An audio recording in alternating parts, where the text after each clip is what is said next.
하나님께서는 영적 전쟁에서 승리한 이후에 절망 가운데 있는 엘리야 선지자를 로뎀 나무 아래에서 위로하셨습니다. 사랑하는 여러분, 우리의 하나님은 능력의 하나님, 기적의 하나님, 그리고 위로의 하나님이신 줄로 믿습니다. 우리가 힘들고 어려울 때, 쓰러지고 넘어질 때, 더 이상 아무것도 할 수 없는 절망 속에서 방황하고 있을 때 친히 우리를 찾아오셔서 따뜻한 사랑으로 위로해 주시는 위로의 하나님이신 줄로 믿습니다.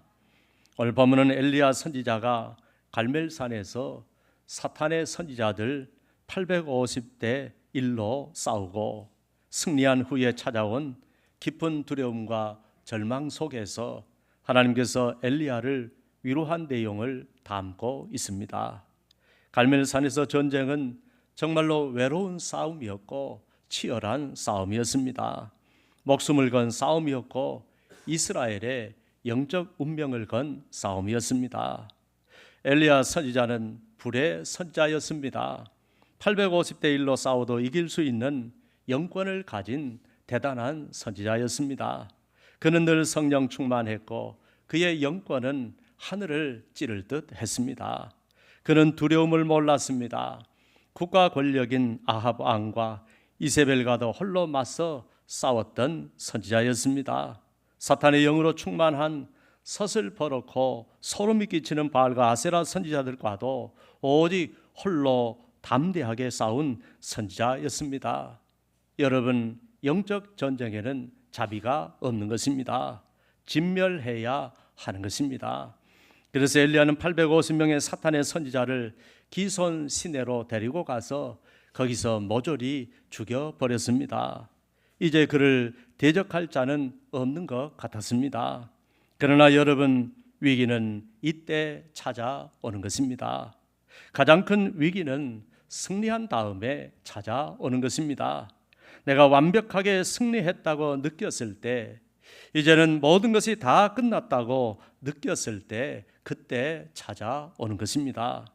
그러므로 우리는 승리에 도취할 것이 아니라 다시 마음을 새롭게 하고 다시 내 신앙을 재정비해야 하는 것입니다.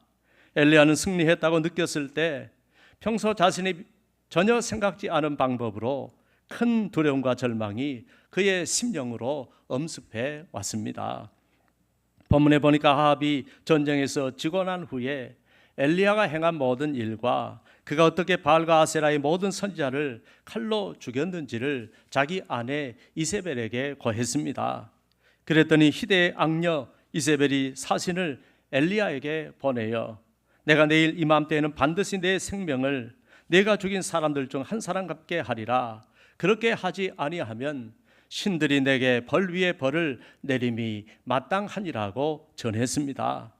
평소에 엘리야 같으면 이런 말에도 눈 하나 깜짝하지 않고 담대할 것 같은데, 그런데 웬일인지 이세벨의 이 말 한마디에 간이 콩알만 해졌습니다. 엄청난 두려움이 밀려왔습니다. 그가 얼마나 두려웠던지 그는 즉시 일어나서 자신의 생명을 위해 도망을 쳤다고 했습니다. 분명히 바로 조금 전에는 850명과의 영적 전쟁에서 승리했는데도 사탄은 또 다른 방법으로 엘리야를 찾아온 것입니다. 그러므로 우리는 하나 끝났다고 안심해서는 안 됩니다. 한번 승리했다고 방심해서는 안 됩니다. 늘 깨어 기도해야 하는 것입니다. 늘 하나님만 의지하고 하나님만 바라보며 살아야 하는 것입니다. 여러분, 여기서 우리는 다시 한번 신앙은 선물이요 은혜임을 알아야 합니다. 우리는 처음 예수 믿는 것도 은혜입니다. 그 믿음을 유지하는 것도 은혜입니다. 오늘 엘리야가 하루아침에 무너졌다는 사실은 이 세상의 그 어떤 믿음도 하나님의 은혜 없이는 온전히 설 수 없다는 것을 말하는 것입니다. 그러므로 항상 겸손하시기를 바랍니다.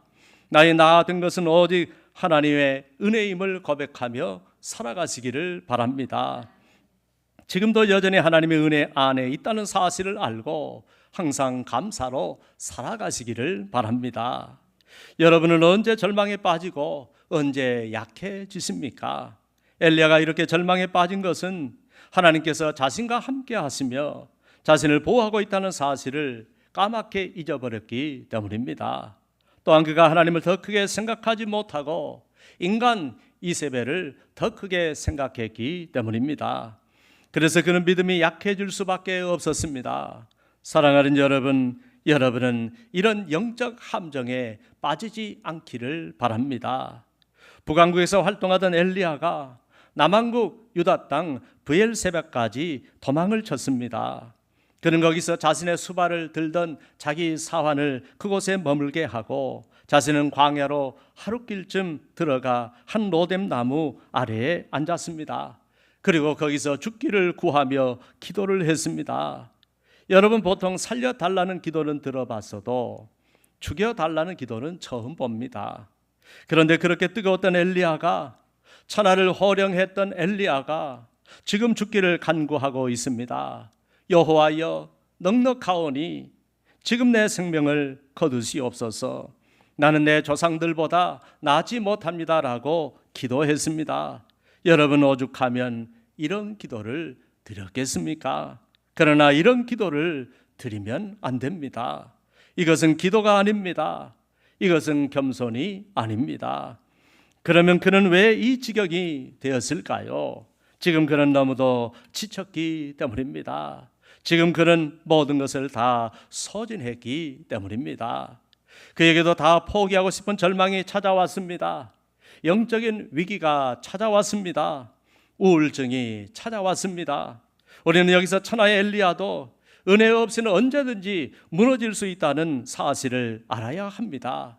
우리가 성령 충만해도 우리도 하루아침에 무너질 수 있는 연약한 인생임을 알아야 하는 것입니다. 그는 지쳤습니다. 지쳐서 쓰러졌습니다. 그동안 밤잠을 설치며 잠을 지새웠겠지요. 그 몸으로 하루 종일 달려왔습니다.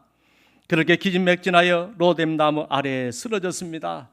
너무나 지친 내 모습, 너무나 가녀린 내 모습, 다 포기한 내 모습, 그렇게 쓰러진 내 모습, 그러나 생명까지도 포기한 내 모습을 보신 하나님께서는 엘리야를 불쌍히 여기셨습니다. 그리고 그에게 단잠을 주신 것입니다. 엘리야는 하나님의 보호와 은혜 속에서 깊은 잠에 들었습니다. 얼마나 지났을까요? 천사가 와서 그를 어루만지며 일어나서 먹으라고 했습니다. 이렇게 하나님은 천사까지 보내시면서까지 그동안 자신을 위해 충성하고 헌신했던 엘리야에게 위로와 사랑을 베풀어 주셨습니다. 본문 5절에 천사가 그를 어루만지며 그에게 이르되 일어나서 먹으라 하는지라고 했습니다. 천사는 아주 따뜻하고 부드럽게 어루만졌습니다. 하나님께서는 천사를 통하여 마치 아버지의 자유로우신 손길처럼, 마치 어머니의 따뜻한 손길처럼 불쌍한 엘리야를 어루만지면서 측은해 하신 것입니다. 지금 엘리야는 더 이상 담대한 선지자가 아니라 한낱 연약한 인간이요, 오히려 마치 패배자처럼 절망하고 있지만, 그러나 하나님은 그런 엘리야에게 아무런 책망도 하지 않으셨습니다. 오히려 인간의 연약함을 아시고 그동안 자신을 위해 헌신했던 자신의 종을, 그것도 목숨을 바쳐가며 싸웠던 자신의 종을 깊은 사랑으로 감싸 안으셨습니다. 그러므로 여러분, 우리가 주를 위해 헌신하고 충성하다고 지치고 힘들 때마다 하나님은 우리를 책망하시는 분이 아니라 오히려 우리를 측은히 여기시고 위로해 주시는 하나님이심을 믿으시기 바랍니다. 천사가 엘리야를 어루만지면서 뭘 좀 먹으라고 했을 때 엘리야가 누워있는 채로 눈을 떠서 보니까 저기 자기 머리맡에 숯불에 구운 떡과 물 한 병이 놓여 있었습니다. 하나님은 지금 엘리야에게 무엇이 정확하게 필요한지를 아시고 바로 그걸 주신 것입니다. 이걸 보면 하나님은 우리의 형편과 처지에 맞게 은혜 주시는 분이심을 알 수 있습니다. 우리의 하나님은 이토록 자상하신 우리의 아버지이신 것입니다. 그 하나님을 신뢰하시고 그 하나님을 의지하시기를 바랍니다. 엘리야는 천사가 구원한 대로 먹고 마셨습니다. 그리고 다시 누웠습니다. 그가 얼마나 지치고 힘들었으면 먹자마자 또다시 누워야만 했을까요? 이렇게 충성된 일꾼이 어디에 있을까요? 지금 엘리야의 몸과 마음은 지칠 대로 지쳤습니다. 사랑하는 여러분, 주의 종들에게는 주의 길을 걸어갈 때 이런 위기가 찾아오는 것입니다. 아무리 주의 종이라도, 아무리 우리가 성령 충만해도 우리는 항상 강한 것이 아닙니다. 우리도 한두 번쯤은 모든 것을 다 내려놓고 싶을 때, 다 포기하고 싶을 때가 있는 것입니다. 우리는 그렇게 연약한 인생인 것입니다. 우리가 그렇게 다 내려놓고 싶을 때는 사람의 위로로는 위로가 되지 않을 때가 있습니다. 정말 하나님의 위로가 필요할 때가 있습니다. 그때마다 여러분들은 하나님께 나아가 그분의 위로를 받으시기를 바랍니다. 그리고 제가 혹시 지치고 힘들어할 때 저를 위해서도 기도해 주시기를 바랍니다. 엘리야가 그렇게 지쳐서 두 번째 쓰러져 있는데도 하나님은 이번에도 책망하지 않으시고 여전히 그를 어루만지시고 또다시 먹으라고 하셨습니다. 본문 7절에 여호와의 천사가 또다시 와서 어루만지며 이르되 일어나 먹으라, 내가 갈 길을 다 가지 못할까 하노라고 하셨습니다. 여러분, 또다시 위로입니다. 또다시 사랑입니다. 또다시 천사를 보내셨습니다. 그리고 또다시 먹이시는 것입니다. 이분이 바로 우리 하나님이신 줄로 믿습니다. 그러면서도 오히려 걱정하십니다. 내가 갈 길을 다 가지 못할까 하노라. 사랑하는 여러분, 우리를 향하신 우리 하나님의 염려와 걱정을 보십시오. 우리 인생처럼 믿음이 없어서 걱정하는 것이 아닙니다. 우리의 연약함 때문에 걱정하시고 우리를 사랑하시기 때문에 염려하시는 것입니다. 그래서 다시 찾아오시는 것입니다. 그러나 한편으로는 왜 다시 찾아오셨을까요? 아직 엘리야에게 할 일이 남아있기 때문입니다. 그래서 내 갈 길을 다 가지 못할까 하노라 하시며 염려하셨습니다. 그에게는 아직도 사명의 길이 남아 있습니다. 그러므로 여러분, 지금 나에게 다시 건강 주신 것, 지금 나를 다시 살려주신 것, 지금 내 삶을 다시 일으켜 주시고 내 기업을 다시 일으켜 주시고 나에게 다시 기회를 주시고 나에게 성령의 기름을 부어주신 것은 아직도 나에게 감당해야 할 사명이 남아있기 때문인 줄로 믿습니다. 아직도 우리 교회를 사랑하시고 아직도 우리 교회에 은혜를 주고 계시는 것은 우리 교회가 감당해야 할 사명이 남아있기 때문입니다. 우리 모두 이 믿음을 가지고 다시 힘을 내고 다시 일어서야 할 줄로 믿습니다. 오늘 엘리야가 로뎀나무 아래에 잠이 들었다 하지만 실은 지쳐서 쓰러져 있는 그를 보면 그가 완전히 번아웃 되었다는 것을 알 수 있습니다. 그는 완전히 소진되어 버렸습니다. 여러분, 인간적으로는 엘리야도 별거 없구나 하고 생각할지도 모르겠지만 그러나 한편으로는 그가 얼마나 주를 위해 헌신하고 희생했으면, 그가 얼마나 자신의 모든 것을 다 바쳤으면 이렇게 지쳐 쓰러질 만큼 소진되었을까요? 그는 잠을 자고 음식을 먹어도 쉽게 회복되지 못할 만큼, 그리고 이제는 더 이상 살 기운이 없어서 자신의 생명을 거두어 달라고 간구할 만큼 그는 주를 위해 자신의 모든 것을 다 바친 엘리야였습니다. 이런 희생과 헌신의 사람이 바로 엘리야였습니다. 그러나 그럼에도 불구하고 그는 여기서 무너지면 안 되는 것입니다. 다시 힘을 내야 하는 것입니다. 왜냐하면 아직 할 일이 있기에, 아직 사명이 남아있기에, 아직 주를 위해 져야 할 십자가가 남아있기에, 아직 이스라엘을 위해 영적으로 재건해야 할 사명이 남아있기에 결코 무너지면 안 되는 것입니다. 우리도 사명이 남아있다면 결코 무너지면 안 되는 것입니다. 그런데 하나님의 희망인 그가 지금 서서히 무너져 가고 있습니다. 아직도 자신은 오직 혼자라는 생각을 하고 있습니다. 그래서 죽기를 구하고 있습니다. 그러다 그 로뎀나무 아래서 자신을 측은히 여기시는 하나님을 다시 만난 것입니다. 그리고 그분의 사랑을 받은 것입니다. 그분의 위로를 받은 것입니다. 그가 다시 살아난 것입니다. 그리고 완전히 회복되어 다시 사명의 길을 걸어가게 된 것입니다. 그러면 오늘날 우리의 로뎀 나무는 어디일까요? 우리는 어디서 하나님을 만나야 할까요? 하나님의 집, 성전인 줄로 믿습니다. 우리는 주의 성전에 올라와 하나님이 주시는 위로를 받고 힘을 공급받아야 할 줄로 믿습니다.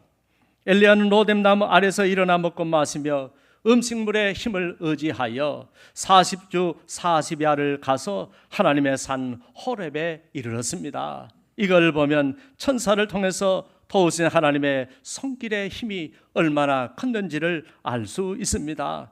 하나님의 손이 그를 살렸습니다. 하나님의 은혜가 그를 회복했습니다. 우리가 지쳐 쓰러져 있을 때 하나님의 은혜는 이토록 큰 것입니다. 하나님의 손이 우리의 생사를 결정할 수 있는 것입니다. 엘리야는 완벽하게 재충전이 되었습니다. 그러나 이것은 단순히 음식물 때문만이 아니었습니다. 여러분, 어떻게 한두 번의 식사로 40일 밤낮을 달리는 힘이 생길 수가 있겠습니까? 그러므로 이것은 음식물보다도 더 크고 놀라운 신비한 능력의 하나님께서 그 힘을 공급해 주신 것입니다. 하나님께서는 이사야 40장 28절로 31절에 이렇게 말씀하셨습니다. 너는 알지 못하였느냐? 듣지 못하였느냐? 영원하신 하나님 여호와 땅끝까지 창조하신 이는 피곤하지 않으시며 건비하지 않으시며 명철이 한이 없으시며 피곤한 자에게는 능력을 주시며 무능한 자에게는 힘을 더하시나니 소년이라도 피곤하며 건비하며 장정이라도 넘어지며 쓰러지되 오직 여호와를 앙망하는 자는 새 힘을 얻으리니 독수리가 날개치며 올라감 같을 것이요 다른 박질하여도 건비하지 아니하겠고 걸어가도 피곤하지 아니하리로다라고 했습니다. 그러므로 우리도 영적으로 침체될 때, 삶의 무력감을 느끼게 될 때, 깊은 우울증에 빠졌을 때 다시 하나님의 은혜를 구하시기를 바랍니다. 그래서 위로부터 부어주시는 신령한 힘을 얻을 수 있기를 바랍니다. 절망 가운데 다시 일어났던 엘리야가 그곳에 있는 한 굴에 들어가 거기서 머물렀더니 여호와의 말씀이 임했습니다. 여러분, 지시한 대로 먹고 가야 할 길을 최선을 다하여 달려 하나님의 산 호렙에 이르렀더니 하나님의 말씀이 그에게 임했습니다. 그러면 오늘날 우리에게 하나님의 산 호렙은 어디일까요? 우리는 어디로 달려야 하고 어디서 하나님의 말씀을 들어야 할까요? 하나님의 집, 성전인 줄로 믿습니다. 그러므로 하나님의 음성을 듣고자 한다면 하나님의 집, 성전으로 올라오시기를 바랍니다. 그러면 하나님의 말씀이 들리게 될 줄로 믿습니다. 하나님은 엘리야야, 내가 어찌하여 여기 있느냐고 물으셨습니다. 이 질문을 그 전에 물을 수도 있었는데 모든 것이 회복된 다음에 물으셨습니다. 이제는 대답할 수 있다는 것입니다. 이제는 대답해야 한다는 것입니다. 하나님께서 우리에게 물으실 때, 우리에게 순종을 요구하실 때, 사명을 감당하기를 원하실 때, 다 감당할 만할 때가 되어 그때 맡기는 것입니다. 그때마다 우리는 순종하는 우리가 될 수 있기를 바랍니다. 엘리야가 하나님께 대답을 합니다. 내가 만군의 하나님 여호와께 열심히 유별하오니 이는 이스라엘 자손이 주의 언약을 버리고 주의 제단을 헐며 칼로 주의 선지자를 죽였음이오며 오직 나만 남았거늘 그들이 내 생명을 찾아 빼앗으려 하나이다라고 하셨습니다. 하고 대답했습니다. 이걸 보면 아직도 엘리야는 너무나 외롭습니다. 아직도 자신은 오직 혼자라는 것입니다. 사랑하는 여러분, 이 외로움은 영적 지도자로서 겪는 외로움, 영적인 외로움이요 사명의 외로움입니다. 주님도 이 외로움을 느끼셨습니다. 주의 종들도 사역을 할 때 이 외로움이 가장 힘들게 하는 것입니다. 잘 견디다가도 오직 나 혼자라고 느꼈을 때 모든 것을 놓고 싶은 생각이 들 때가 있는 것입니다. 그러므로 여러분, 주의 종들이 혼자라는 생각이 들지 않도록 해주시기를 바랍니다. 목사님 곁에는 우리가 있다고, 우리가 지금 목사님과 함께 하고 있다고, 우리도 목사님과 같은 생각과 마음이라고, 우리도 함께 헌신하고 희생할 각오가 있다고 말해 주시기를 바랍니다. 주의 종이 외롭게 사명의 십자가를 지고 갈 때 항상 함께하는 성도들이 되어 주의 종과 생사고락을 함께하고 어떤 고난과 아픔과 눈물과 십자가도 함께 지고 가는 성도들이 되시기를 바랍니다. 가정에서도 마찬가지입니다. 친구들에게도 마찬가지입니다. 누군가 그런 외로움에 빠졌을 때 여러분들이 그들과 함께 해주시기를 바랍니다. 그러면 같이 있기만 해도 힘이 되고요, 곁에서 같은 마음으로 응원만 해줘도 힘이 되기 때문입니다. 하나님께서는 여전히 외롭고 두렵고 무서워하는 엘리야에게 너는 나가서 여호와 앞에서 산에 서라고 하셨습니다. 이것은 여러분, 우리가 영적으로 다시 회복하고 사명을 회복하는 곳은 바로 하나님 앞이어야 한다는 사실입니다. 즉 성전이어야 합니다. 교회여야 합니다. 하나님이 늘 임재해 계시는 곳이어야 합니다. 우리는 여호와 앞에서, 그리고 그분 앞에 나와서 다시 서야 하는 것입니다. 여러분이 진정으로 다시 회복하기를 원하신다면 여호와의 성전으로 올라오시기를 바랍니다. 교회로 나오시기를 바랍니다. 그래서 하나님의 말씀을 들으시기를 바랍니다. 그리고 충만한 하나님의 임재 안에서 그분을 만날 때 다시 우리가 살아나는 것입니다. 만일 우리가 침체되어 있다면, 우리가 주저앉아 있다면 우리는 어떻게든 그분을 다시 만나야 하는 것입니다. 다시 그분의 임재를 체험해야 하는 것입니다. 엘리야가 하나님이 명령하신 대로 밖으로 나가서 여호와 앞에서 산에 섰습니다. 그러더니 여호와께서 그 앞을 지나가시는데 여호와 앞에 크고 강한 바람이 산을 가르고 바위를 부수나 바람 가운데 여호와께서 계시지 아니하며, 바람 후에 지진이 있으나 지진 가운데에도 여호와께서 계시지 아니하며, 또 지진 후에 불이 있으나 불 가운데에도 여호와께서 계시지 않으셨습니다. 그러면 하나님은 어디에 계실까요? 그런데 불 후에 아주 세미한 소리가 들리는 것입니다. 그 세미한 소리 가운데 하나님이 계셨습니다. 사랑하는 여러분, 말씀 속에 하나님이 계시는 것입니다. 그 하나님은 오늘날에도 말씀 속에 계시는 줄로 믿습니다. 그래서 말씀을 통해서 은혜를 주시고, 말씀을 통해서 역사하시고, 말씀을 통하여 우리를 만나주시는 줄로 믿습니다. 말씀으로 우리의 믿음을 세워주시고 견고케 하시는 줄로 믿습니다. 그러므로 여러분, 말씀이 최고입니다. 말씀이 은혜입니다. 말씀이 진리입니다.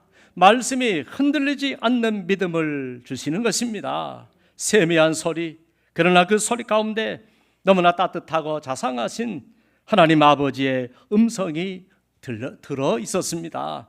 너무나 세미한 소리지만 그곳에 하나님이 계셨던 것입니다. 그러므로 말씀을 가까이 하시기를 바랍니다. 여러분들도 말씀 속에서 하나님의 음성을 들을 수 있기를 바랍니다. 말씀 속에는 우리를 향하신 그분의 메시지가 있습니다. 나에게 주시는 분명한 그분의 메시지가 있습니다. 그러므로 날마다 말씀에 귀를 기울이시기를 바랍니다. 말씀을 통해서 하나님의 음성을 들을 수 있기를 바랍니다. 엘리야는 깜짝 놀랐습니다. 바위를 부수는 강한 바람 때문에 놀란 것이 아닙니다. 땅을 가르는 지진 때문에 놀란 것이 아닙니다. 모든 것을 다 태워버리는 불 때문에 놀란 것이 아닙니다. 아주 세미한 음성 가운데서 들려오는 하나님의 음성 때문에 놀란 것입니다. 우리도 이런 놀람이 있기를 바랍니다. 아무리 조용히 들려와도 주의 말씀이 들려올 때 하나님의 음성으로 들리는 그런 놀라움이 있기를 바랍니다. 아무리 주의 말씀이 세미하게 들려와도 그 말씀이 곧 나에게 주시는 하나님의 말씀으로 들리는 그런 놀라움이 있기를 바랍니다. 그래서 그 말씀 속에서 하나님을 발견하고 그분의 목소리, 그분의 음성, 그분의 마음, 그분의 뜻과 그분의 비전, 그분의 명령과 그분의 소원을 발견할 수 있기를 바랍니다. 깜짝 놀란 엘리야가 하나님의 말씀을 듣고 겉옷을 가지고 자기 얼굴을 가렸습니다. 말씀이 들려오는 그곳에 하나님이 계신다는 사실을 알았기 때문입니다.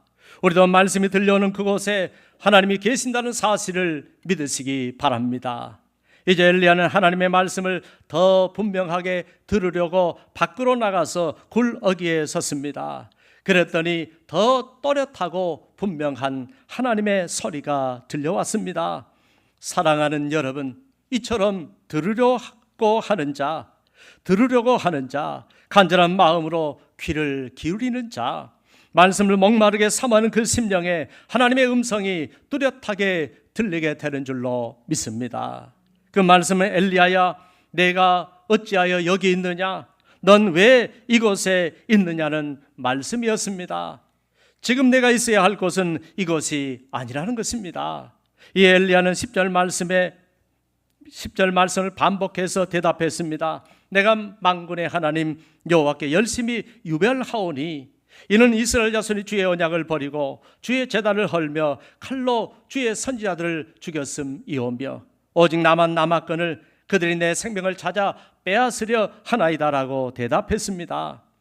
그러나 하나님께서는 그의 대답에도 불구하고 또다시 사명을 주셨습니다. 무슨 말일까요? 이제는 더 이상 흔들리지 말고 너의 사명의 길을 가야 한다는 것입니다. 하나님께서는 엘리야야, 너는 내 길을 돌이켜 광야 길을 통과하여 다메섹에 이르게 되거든. 하사엘에게 기름을 부어 아람의 왕이 되게 하여라. 너는 또 님스의 아들 예후에게 기름을 부어 이스라엘의 왕이 되게 하여라. 또 아벨 무홀라 사밧의 아들 엘리사에게 기름을 부어 너를 대신하여 선지자가 되게 하여라 라고 하셨습니다. 그리고 하사엘의 칼을 피하는 자를 예후가 죽일 것이다. 예후의 칼을 피하는 자는 엘리사가 죽일 것이라고 하셨습니다. 이것이 엘리야가 감당해야 할 사명이었습니다. 여러분, 우리를 아직도 죽게 하지 않으시고 이것에 남겨두신 것은 우리에게도 사명이 남아있기 때문인 줄로 믿습니다. 우리의 사명은 교회를 사랑하고 교회를 통하여 주님을 섬기며 가족을 구원하고 세상 사람들에게 주의 복음을 전하는 것인 줄로 믿습니다. 하나님께서는 아직도 혼자라고 생각하고 있는 엘리야에게 한 가지 분명한 위로의 말씀을 해주셨습니다. 본문 18절에 그러나 엘리야야, 내가 이스라엘 가운데 7,000명을 남기리니 다 바알에게 무릎을 꿇지 아니하고 다 바알에게 입맞추지 아니한 자니라고 하셨습니다. 사랑하는 여러분, 이제 엘리야는 더 이상 혼자가 아닙니다. 여전히 하나님이 함께 하십니다. 그분이 나를 사랑하십니다. 그분이 나를 도와주시겠다고 하십니다. 그 하나님은 우리에게도 힘들 때마다 찾아와 주시고 능력이 없으면 능력을 주시고 지혜가 없으면 지혜를 주시고 사람이 없으면 사람을 붙여주시고 능히 할 수 있도록 감당할 수 있는 은혜를 주실 줄로 믿습니다. 그리고 하나님은 장차 엘리야와 함께 할 7,000명을 남겨주셨다고 하셨습니다. 여러분, 무려 7,000명입니다. 이 7,000명은 또 하나의 하나님의 위로였습니다. 우리가 주의 사명을 감당할 때 하나님께서는 우리를 위해서도 경건한 자들을 남겨놓으시는 줄로 믿습니다. 또한 여러분들이 바로 그 경건한 사람들이 되시기를 바랍니다. 그러므로 오늘날 우리도 결코 혼자가 아닌 줄로 믿습니다.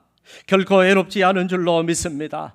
하나님이 함께 하시기에, 하나님이 남겨두신 동료 성도님들이 계시기에 결코 두렵지 않은 줄로 믿습니다.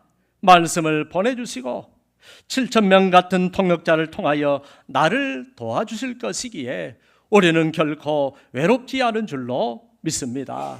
사랑하는 여러분, 그러므로 다시 힘을 냅시다. 다시 일어섭시다. 다시 사명의 길을 걸어갑시다. 다시 하나님을 위하여 감당해야 할 사명을 감당하십시다. 교회를 위한 사명, 복음을 위한 사명, 가족을 위한 사명, 영혼 구원을 위한 사명, 세상의 빛이 되는 사명을 감당하십시다. 한국 교회를 일으켜 세우는 사명을 감당하십시다. 다시 우리 교회를 일으켜 세우는 사명을 감당하십시다. 그래서 우리도 엘리야처럼 다시 사용받는 주의 성도들이 되십시다. 그러면 하나님께서 우리와 함께 하시며 우리를 위로해 주시며 때마다 일마다 우리에게 힘을 공급해 주시며 우리를 통하여 이 나라와 민족을 구원해 주시며 하늘의 상급으로 채워주실 줄로 믿습니다. 로뎀나무 같은 하나님의 성전에 올라와 기도의 동산, 말씀의 동산, 기적의 동산인 바로 이 하나님의 성전에서 하나님을 만날 수 있기를, 그래서 하나님의 위로를 받고 모든 것을 회복하고 장차 하나님의 구속사를 위한 사명을 잘 감당하시는 주의 성도들이 되시기를 주님의 이름으로 축원합니다. 기도하겠습니다. 하나님 아버지, 은혜 감사합니다. 오늘 하나님께서 엘리야를 위로해 주셨습니다. 최선을 다했기에, 충성을 다했기에, 자신의 목숨을 바쳐 하나님을 사랑했기에, 그가 지치고 쓰러졌을 때 우리 하나님은 그를 포기하지 않으셨습니다. 하나님 아버지, 우리도 주를 위해 그렇게 헌신하게 하시고 그렇게 충성하게 하소서. 우리가 지쳐 힘들어 쓰러질 때 우리 하나님이 우리를 찾아오셔서 우리를 만나주시고 위로해 주시고 사랑해 주시고 어루만져 주시고 우리에게 샘을 공급해 주시고 다시 회복해 주시는 은총을 입을 수 있도록 은혜를 베풀어 주옵소서. 하나님은 말씀 속에 계셨습니다.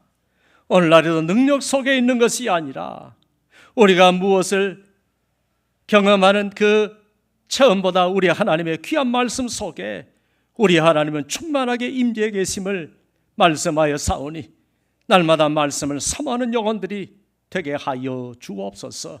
말씀 위에 우리의 신앙을 세우게 하여 주옵소서. 예수님의 이름으로 기도합니다. 아멘.